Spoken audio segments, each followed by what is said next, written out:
नमस्कार, आप देख रहे हैं रॉकेट न्यूज। आइए जानते हैं आज की 25 बड़ी खबरों को सिर्फ 5 मिनट में। लेकिन उससे पहले आप हमें कमेंट करके जरूर बताएं कि आप ये वीडियो कहां से देख रहे हैं। वक्त कानून को लेकर एक बड़ी खबर आ रही है। मध्य प्रदेश अब देश का ऐसा पहला राज्य बन गया है जिसने नए नियमों के मुताबिक अपने वक्फ बोर्ड को पुनर्गठन किया है। खास बात यह है कि इस नए बोर्ड में पहली बार हिंदू 2 सदस्यों को जगह दी गई है। सरकार का दावा है कि इस फैसले से बोर्ड के कामकाजों पर पारदर्शिता आएगी। भगोड़े कारोबारी नवीन मोदी की मुश्किलें एक बार फिर बढ़ गई है। यूरोपीय मानवाधिकार कोर्ट ने नवीन मोदी की राहत वाली याचिका को खारिज कर दिया है, जिससे उन्हें बहुत बड़ा कानूनी झटका लगा। इस फैसले के बाद अब माना जा रहा है कि नवीन मोदी को जल्द ही भारत सत्यापित किया जाएगा।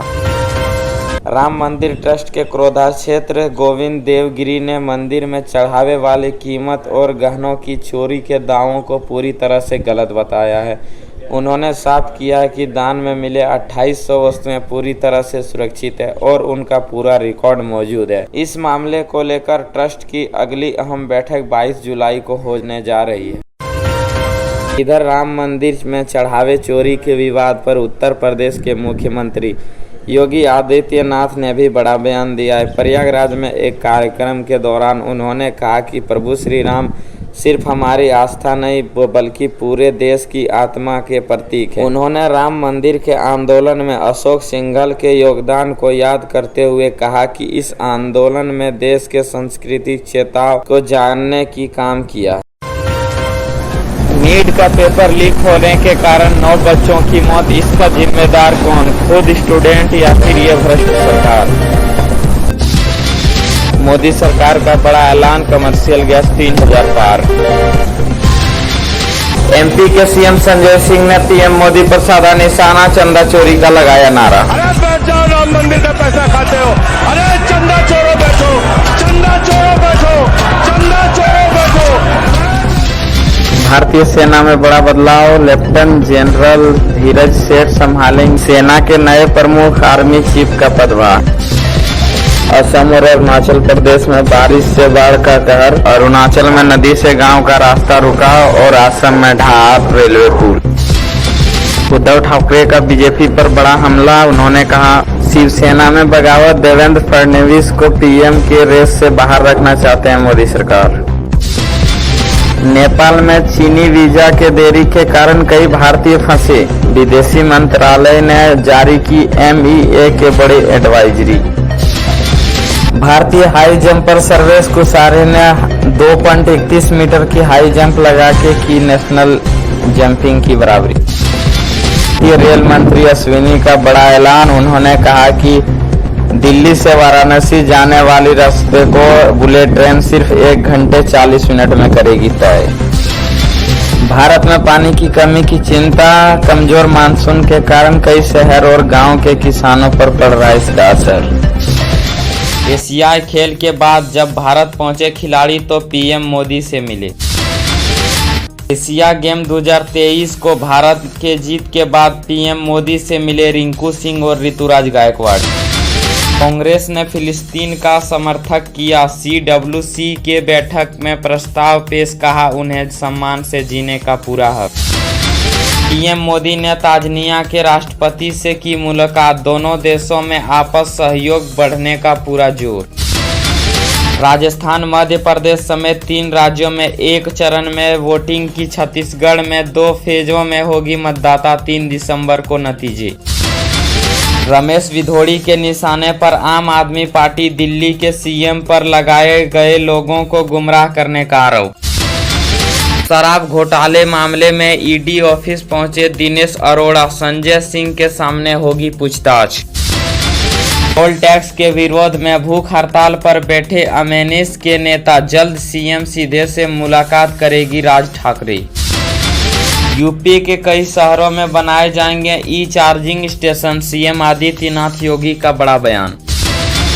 सब्जियों के बाद 25 रुपये महंगा प्रति किलो हो जाएगी दाल की कीमत।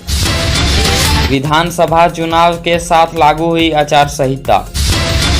आंध्र प्रदेश में समय से पहले शुरू हो जाएगा चुनाव, 5 राज्यों के घोषणा के साथ बोले राजीव कुमार। बीजेपी का कांग्रेस पर बड़ा आरोप, कहा कि दिग्विजय सरकार में बाल विवाह 57% की हुई थी बढ़ोतरी। अब साल में 2 बार आयोजित किया जाएगा 10वीं और 12वीं की बोर्ड परीक्षा। केंद्रीय शिक्षा मंत्री बोले दोनों में शामिल होना जरूरी नहीं है, यह पूरी तरह से वैकल्पिक होगी।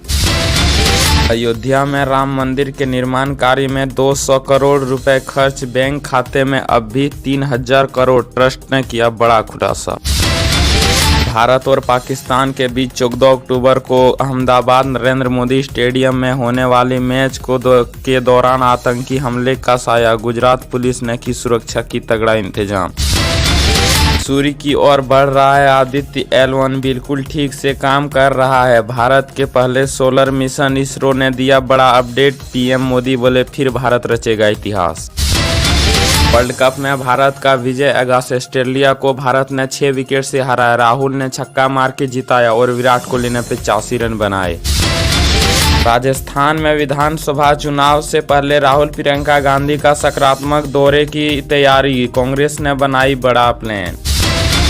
अमित शाह ने कहा कि पीएम मोदी का लक्ष्य है आज़ादी के 100 साल के मौके पर भारत को दुनिया का नंबर 1 पर लाना है।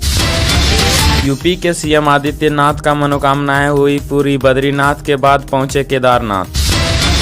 नवरात्र उत्सव के लिए वैष्णो देवी मंदिर में बढ़ाई गई सुरक्षा, ड्रोन से की जाएगी निगरानी। ना सरकार की सहमति ना सिस्टम का सपोर्ट, मणिपुर के लोग खुद बदल रहे हैं जिले का नाम। अनिल अंबानी के रिलायंस कैपिटल को DGGI ने भेजा 922 करोड़ का नोटिस, बढ़ सकती है मुश्किलें। अनिल अंबानी के पूरे परिवार ने मिलकर किया महाकाल का दर्शन। बेंगलुरु के पटाखे के गोदाम में लगी भीषण आग, 13 लोगों की मौत। पटाखे के गोदाम के मालिक ने 5-5 लाख की दी मुआवजा। झारखंड सरकार ने किया बड़ा ऐलान, नौकरियों पर की बात, 20 तारीख को करेगी नोटिस जारी। भारत में अचानक डेंगू बीमारी के कहर, 24 घंटे में 720 केस आए सामने, जिसमें 35 लोगों की हुई मौत। मणिपुर में बिगड़ती जा रही है हालात, CM N बीरेंद्र सिंह के घर को जलाने की कोशिश, पुलिस ने प्रदर्शनकारियों को खदेड़ा। 1 दिसंबर से 3000 रुपये महंगा हो जाएगी हीरो कंपनी की बाइक, ग्राहक कर लें अभी बुकिंग वरना पड़ेगा महंगा। साउथ अफ्रीका के मैच में साउथ अफ्रीका ने 102 रनों से जीत हासिल की, जिसमें 3 शतक साउथ अफ्रीका के टीम से आए। अफगानिस्तान में आए 6.3 प्रविकता वाले भूकंप को, जिसमें 2000 लोगों की मौत की आशंका बताई गई और कई लोग घायल।